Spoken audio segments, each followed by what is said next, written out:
Hello, everyone, and welcome back to Boogie Studios. Let's imagine ourselves back in 1954. We turn on the radio.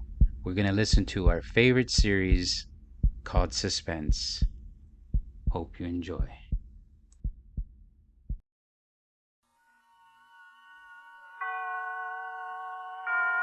And now, tonight's presentation of radio's outstanding theater of thrills, Suspense. Tonight, the story of how perhaps the smallest of items can be the cause of unbelievable terror and hardship. In this case, the lack of a little loose change. So now, with Harry Bartell as Clark, here is tonight's suspense play, Chicken Feed.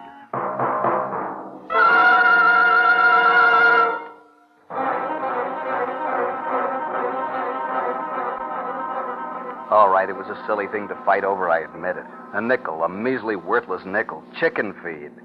Junior asked for a nickel, and I flipped it over to him, and Mary said I shouldn't spoil the kid. It was time he learned the value of money, and I said, Great Scott, if I couldn't give my own child a nickel without her jumping down my throat. Well, you know how those things get going. You keep saying things you shouldn't, and she lashes out with an answer, and before you know it, you've stormed out of the house, and you're taking it out on the car.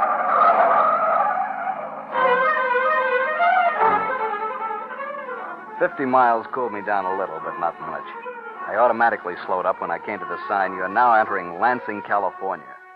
Go slow and see our town, go fast and see our jail."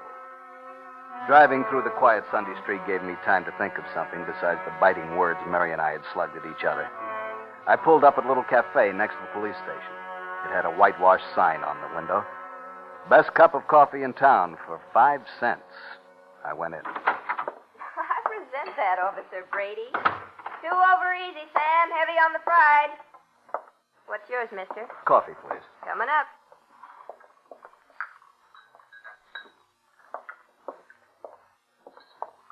Here you are. Thanks.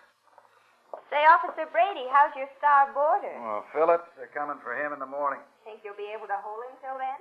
He got out of that Bennington jail like a paper bag. Don't worry, sister. Phillips won't get out of this one. I listened to them with half an ear while I sipped my coffee. There was a stack of the local papers nearby, and I pulled one over to look at.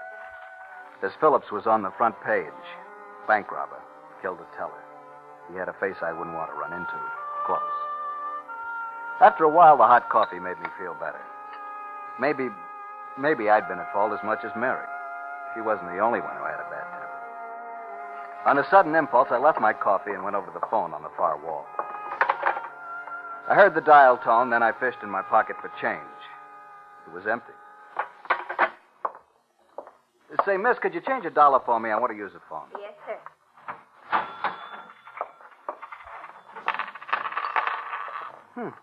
What's the matter, mister?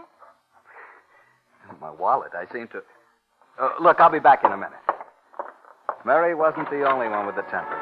I'd stormed out of the house without changing the contents of my pockets to the suit I was wearing. I didn't have a dime on me. Not a nickel. I rummaged in the glove compartment. Mary sometimes left a coin purse, but this time, naturally, it wasn't there. What seems to be the trouble, mister? Oh, officer, I seem to have come off without my money. Embarrassing. Yeah. I didn't realize it until I tried to phone. Where's your driver's license? It's in my wallet in San Francisco. Got any other identification? Well, the registration slip on the car. That's the car. What about you? Well, look, officer, I'm Ralph Clark. Clark and Jacobs in the Hatfield building. We're attorneys. Kind of far from home to be without any dough, aren't you? Well, I came out of the house without changing the stuff into this suit. You know how that How happens. do you happen to have the keys to the car? I don't take them out when it's in the garage. Say, you don't think... Where are you headed for? Well, I know it sounds funny, but nowhere, really. You see, I had a fight with my wife, and I just batted out of the house to cool off. I'll tell you what, Mr. Clark.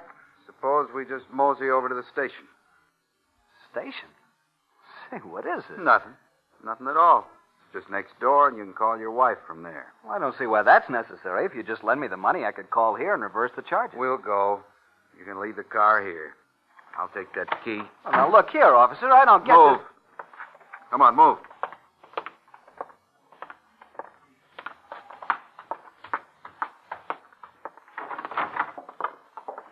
Hi, Jim. What do you got this time? Oh, Tell you better after he makes a call. Give me the phone, will you, Russ? That's out of order. Went dead half an hour ago. Yeah? I reported it. They said they can't have a man here before tomorrow. Well, did you tell him this is a police station, for Pete's sake? Sure, I told him. Not bad, though. We get incoming calls. We still got the nickel snatcher over there. Here's the payphone, Mr. Clark. You can make your call from there. I don't have any money, remember? Oh. Okay, here's a nickel. A nickel? That's all it takes in this town. Jerkwater place. Let me speak to your wife when you get her. This is going to sound fine, just fine. She'll think I've really tied one on. Operator. Operator, I want to call San Francisco, Fillmore 60098, and reverse the charges, please. Thank you. Your number, please. This is 460.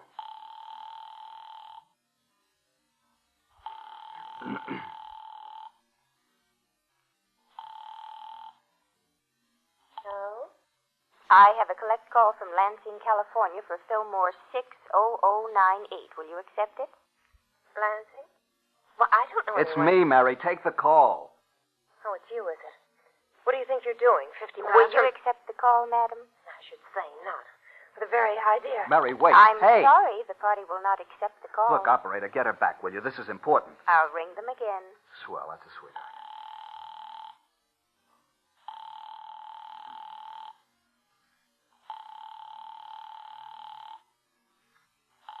Ooh, she's there, the little... Why didn't she pick up that phone? Your party doesn't answer. Oh. No soap, huh? Hey, they kept our nickel. Let me have another one, will you? I'll get hold of my partner. He'll identify. Look, we've wasted enough time. Come on in here. You're locking me up? Right. What's the big idea? I'm holding you on suspicion. Suspicion of what? Defrauding the cafe, for one thing. Then I want to check that car. You think I stole it? It's been done. Oh, now, wait. If you let me phone... You're entitled to one call. You've had it. Now, look here, officer. Inside. Jail. Jail, all on account of a measly nickel, a lousy, stinking nickel.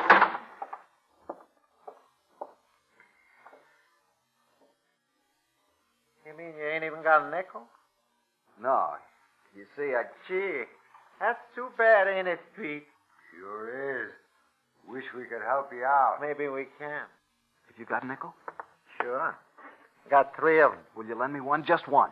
What's it worth to you, chum? I'll send you $10. Pie in the sky. Hey, my wristwatch. What's the matter with it? Nothing's the matter with it. It's worth $50. Here, you fool, look at it. It's yours for 5 cents for one measly nickel. What can you lose? Is it hot? You mean stolen? Of course not. What are you offering it for a nickel for? I want to get out of this filthy place. Oh, so you don't like our company, is that it? No, ain't that just too bad? What do you think of that, Mr. Phillips? He don't like us. Have you got any nickels, Mr. Phillips? I followed his glance. For the first time, I saw deep in the gloom of the locked cubicle the face that I'd seen on the front page of the newspaper. The face I'd said I wouldn't want to run into. Close. Well, it was close, and I was glad there were bars between us. Mr. Phillips here, he's a big shot. Robbed 4 banks and broke out of 2 jails. Killed a man, too. Sure, we're just fags. But Mr. Phillips, he's going to the hot seat. They're coming to get him and take him back to Utah and burn him. Ain't that right, Mr. Phillips?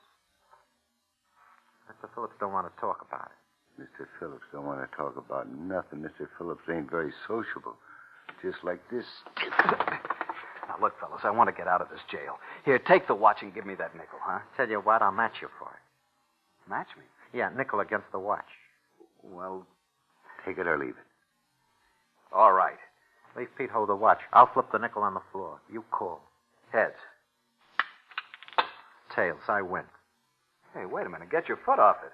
How do you know it's tails? It's tails, ain't it, Pete? Sure, it's tails. Here's the watch, son. Say, what is Watch this? it, brother. Well, you're not going to get away with Get this.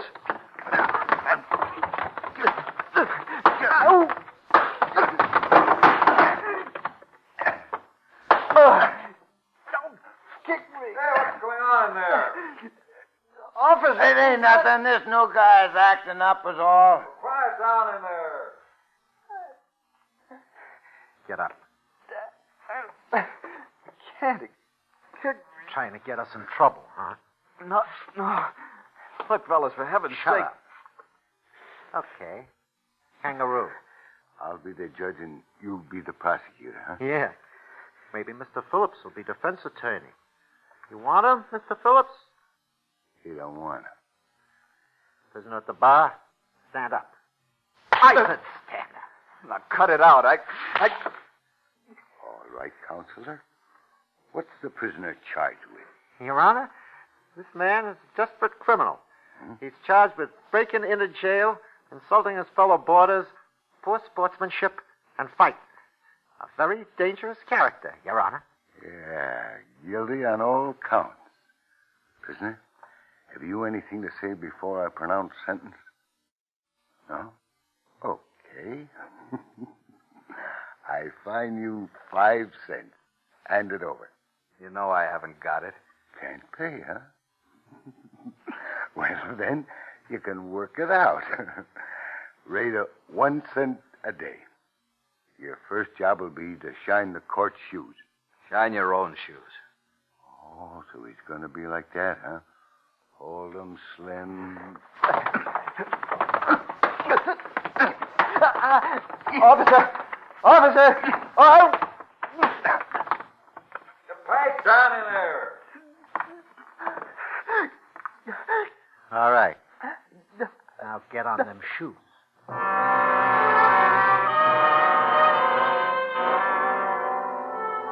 The next hours were unadulterated agony. It was unbelievable the filthy, inhuman jobs they could think up for me to do. And with every move I made, I could feel the glittering, steely eyes of Phillips, the silent man in the locked cage next to me, following me, weighing me. And then he winked at me and nodded his head as though it were a signal. And then his 2 huge arms came through the bars and thrust me reeling across the cell, and I fell and hit my head. And that's all I remember.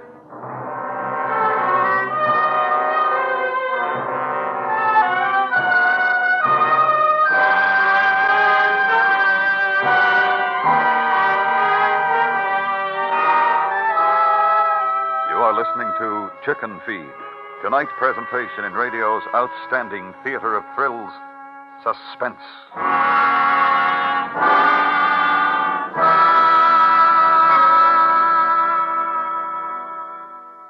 Every Thursday night on Night Watch, a CBS radio police recorder goes right along in the prowl car with actual police. There's nothing added to the truth, nothing subtracted from it when Night Watch tells its stories. Don't miss it later tonight on most of these stations.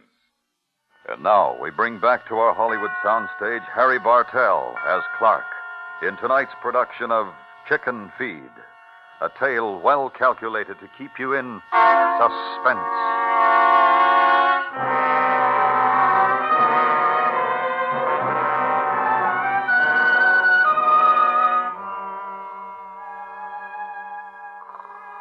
I don't know what time it was, 2 or 3 in the morning, and I felt a stealthy touch on my shoulder.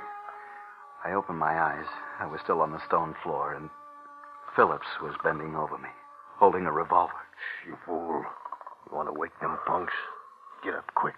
I glanced quickly at Phillips' cell. It was open, and so was the door to mine. We walked to the front desk. There, bound and gagged securely, Sergeant Ross glared at us. Here. Which is the key to your car? This one. Okay. Take it and let's move.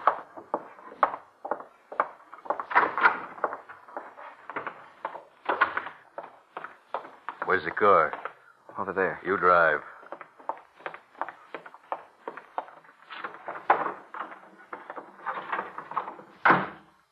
Well, we made it. Them hick bulls, they panicked me. Guy could spring that crock with a hairpin. You nearly done a fine job of lousing things up. What happened to you getting thrown in a can in the middle of the day? They picked me up on suspicion. Well, it wasn't supposed to be till midnight tonight. What? And all that phony kid stuff about the nickel. The nickel? Yeah. All you had to do was slip me the word that Jerry Nichols sent you. Served you right the way them lushers treated you.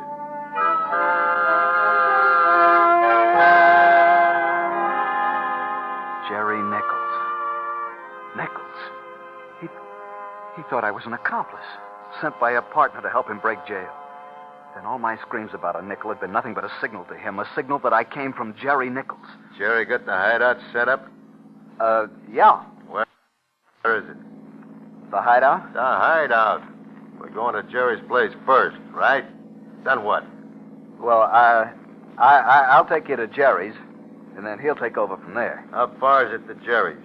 Well, Hey, look behind you. What's the matter? There's a car following us without lights. Where? I don't see... What the... Say, what's the big idea? You trying to cross me? Go ahead, get it started. It's flooded. I'm getting out to let car passes. You make for the other side and no tricks. Just to make sure I'll take this key. Now remember, no tricks. I had made myself a chance, and I took it. I slipped out of the car on the other side and ran across the fields until I could run no more. After an interminable 2 miles, I found a road. And after a while, a dark shape loomed up before me, a gas station. And through the glass, I could make out the outline of a telephone. I tried the door. It was locked, of course, but I found a tire iron and sprang the latch. I ran to the phone and almost threw myself on it before I saw it was a payphone. In a rage, I shook the black box. There must be some money in this room. My eyes focused on a battered desk. There was some change in it. I took a nickel.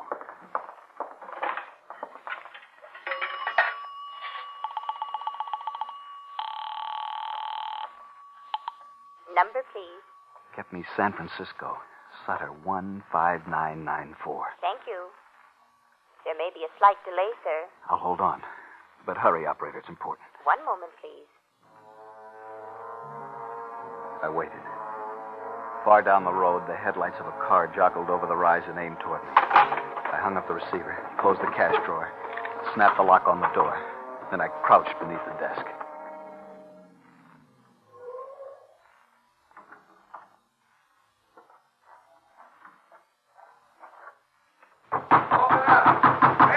I'll try to wake that geezer before he sleeps like a dead. Hey, Jerry! All right, I'm coming. Who is it? Brady and Ross, open up. Well, you're a fine bunch of cops running out of gas in the middle of the night. Hey, come on in. It's chilly with the door open. Phillips broke jail. What? Well, you don't tell me.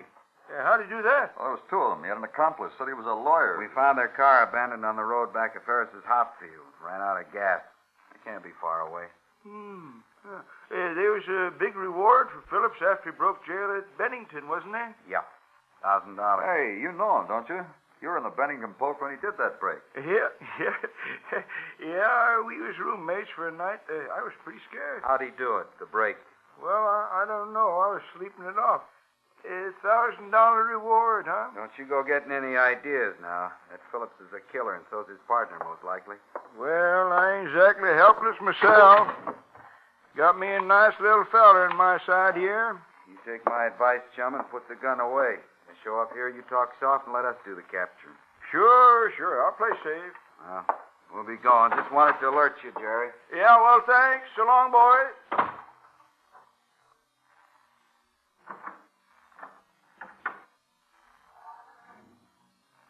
All right, you. Come out from under that desk. Mister. Come on out, I say. This gun's mighty nervous.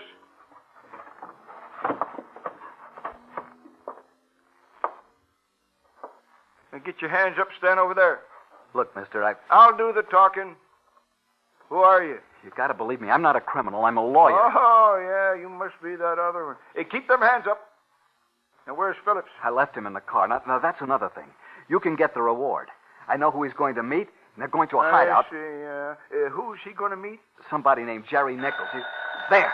Now, if you let me get to that phone, I can clear everything up.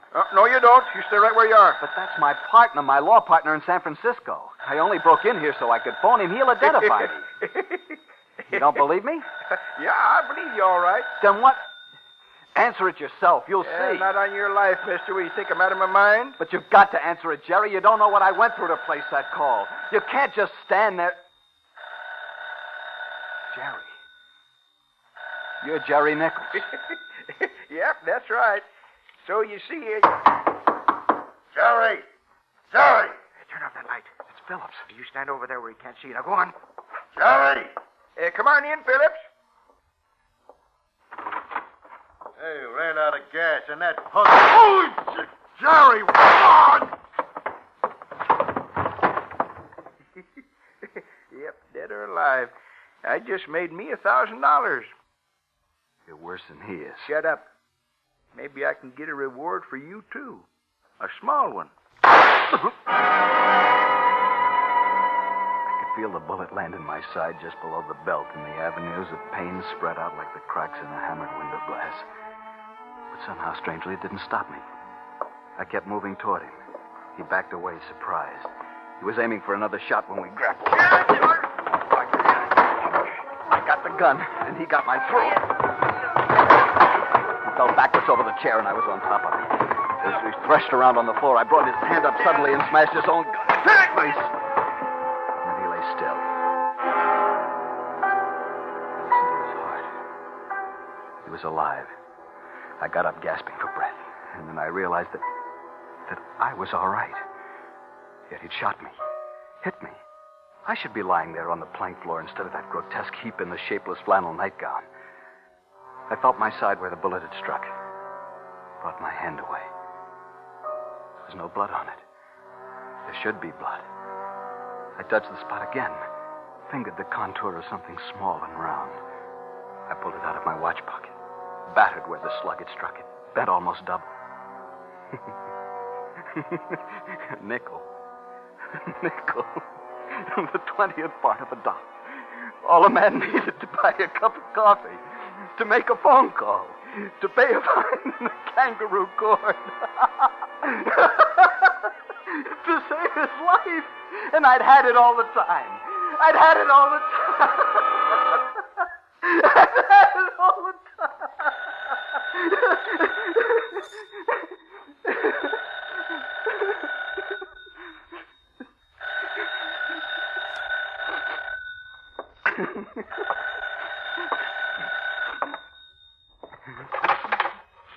Hello? I have your party now in San Francisco. Shall I connect you, sir? Yeah, but first, get the Lansing police station, will you, operator? Lansing Police? Yeah. Shut up, Jerry. You're going to live. I'm going to be in court with you. Yeah, and I wouldn't give a plug nickel for your chance.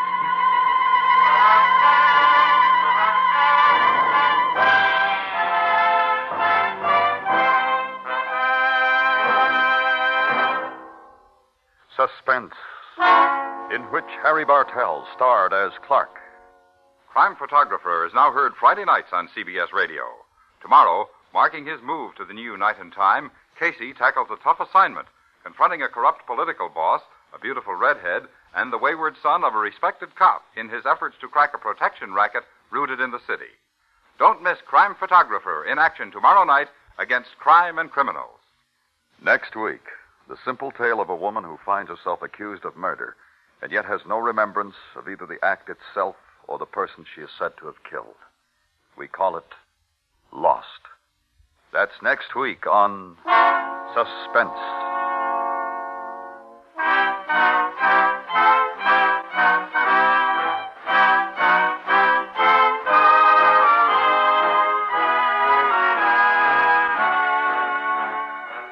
Suspense is produced and directed by Norman MacDonald, with music composed by Lucian Morowick and conducted by Lud Gluskin.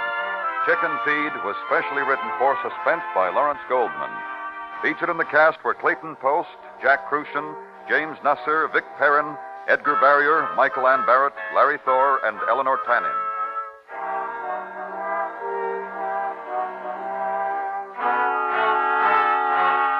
Rosemary Clooney sings Thursday nights on the CBS Radio Network.